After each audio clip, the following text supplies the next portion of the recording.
15. The weeks crawled by as winter gave way to spring, and Catherine kept to her word. She kept herself busy by taking on new chores in the scullery and being diligent in carrying them out, avoiding giving Sister Nora any reason to target her.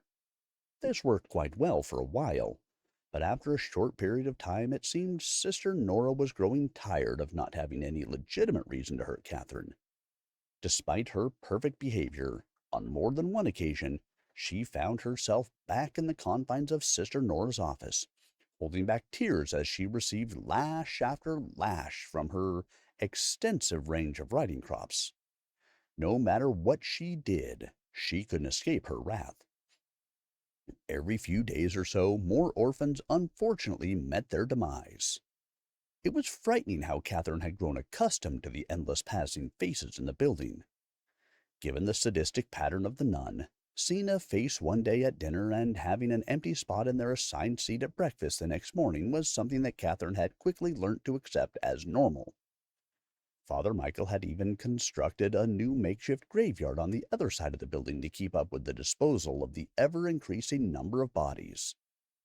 As he scuttled around the gardens, Catherine couldn't help but imagine how fast those notebooks of his must have been filling up.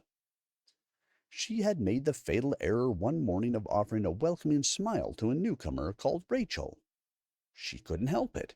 Rachel's doe-like face made it impossible for her to maintain her cold, stone-like nature. Rachel returned a sheepish smile to her, and, for the first time in what felt like years, Catherine felt a small stirring of warmth in her body. However, Rachel didn't appear for lunch that afternoon. Her seat remained empty.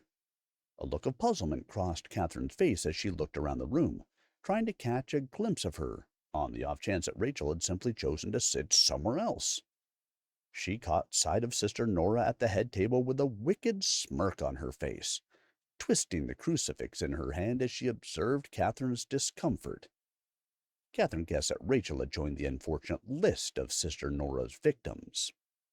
She knew if she were to head out into the graveyard, she would see a freshly dug hole in the ground.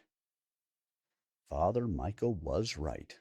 No matter what she did, Sister Nora would be watching her, targeting her, ensuring she and those around her would suffer excruciating pain and anguish. Anyone who came close or appeared to be friendly towards her wasn't safe. Catherine began to struggle with the idea of remaining isolated and alone until she turned 18. Her desperation became too much to handle, and her sadness began to consume her. This, of course, only seemed to lighten Sister Nora's mood. Catherine couldn't sleep without seeing images of Sister Nora's smirking face and the gleaming beacon of the crucifix invading her dreams. She stopped eating, and her eyes became deep, hollow, sunken pits in her face. She had stopped looking up altogether, afraid to meet anyone's gaze for fear that Sister Nora would interpret this as a form of camaraderie and would decide to end their time in this world. As a way of trying to cope with the insanity, to keep herself grounded and not feel so lonely, she had chosen to put all her time and energy into counting her steps. To the outsider, it may have seemed a little unorthodox, but counting her steps gave her something else to focus on other than her desperate situation. She now knew it took her precisely 471 steps to make it from her bedroom to the chapel, and 312 steps to the dining room. It had become a sort of game. Each day she wanted to lessen the number of steps it took her to reach her destination, and she felt annoyed with herself if she failed to do so. It was the only thing helping her to hold on to her sanity and to remain lucid. One Sunday afternoon, following the 12 o'clock service in the chapel, she was walking back to her dorm, her gaze fixated on her feet, counting each step as usual. As she was nearing the gravel path near the main building, a pair of worn, faded black shoes came into view and stopped her in her tracks. She tentatively looked up. She knew it couldn't be Sister Nora. She wouldn't stoop to wearing unpolished shoes. But who else would be coming to speak with her? She was surprised to see the weathered face of Sister Sorcha, the nun who had made eye contact with her on her very first day in the orphanage. She had never heard the nun speak, and she heard some of the girls mocking her because she was mute. She sidestepped the elderly nun, afraid of anyone being seen near her, but Sister Sorcia sidestepped with her, blocking her path. Catherine looked down at the gravel. She didn't know why Sister Sorcia wasn't letting her pass, but if her history with Sister Nora was anything to go by, she didn't think it wise to trust her intentions. Sister Sorcia reached down, attempting to grasp Catherine's hands, which was still puffy and cut from her last encounter with Sister Nora. Catherine glanced up at the woman and tried to move her hands behind her back, out of fear and embarrassment, but with a gentleness she wasn't expecting, the nun grabbed Catherine's wrists, stopping her from moving. Sister Sorcia didn't flinch when she saw how deep the cuts on Catherine's hands were. She pulled out a thin brown gauze which she had concealed under the sleeve of her habit and bound Catherine's wounds, being careful not to cause her any more pain in the process. Catherine couldn't remember the last time she had experienced such a display of kindness from someone, and couldn't help the tears which were beginning to pool in her eyes. Sister Sorcia lowered her head so she was looking straight into Catherine's eyes. Her eyes were tender and unyielding, a stark difference from the empty, dead eyes of Sister Nora.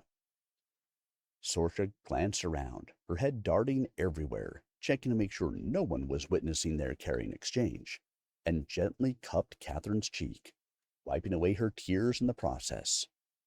Her hands were warm against Catherine's frozen face, and she couldn't help but lean into her touch.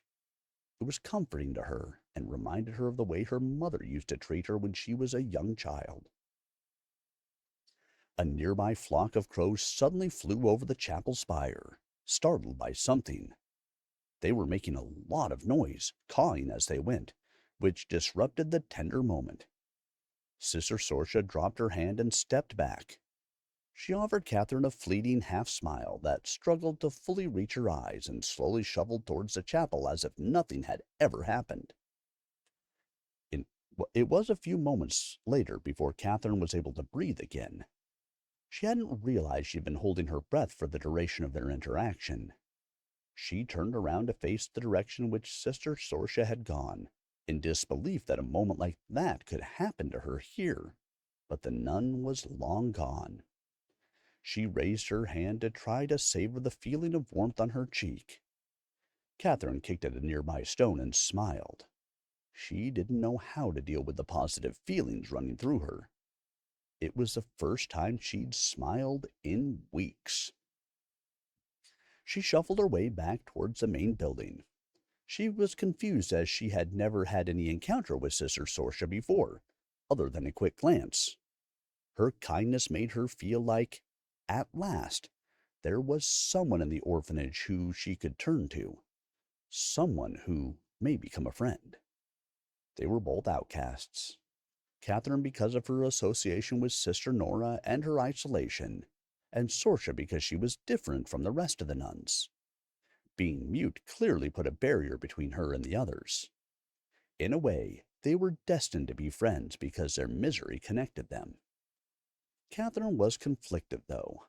The last time she thought she could trust someone, she had been viciously attacked, causing her to lose a tooth and ending up with a grotesque sliced tongue that she would be stuck with forever.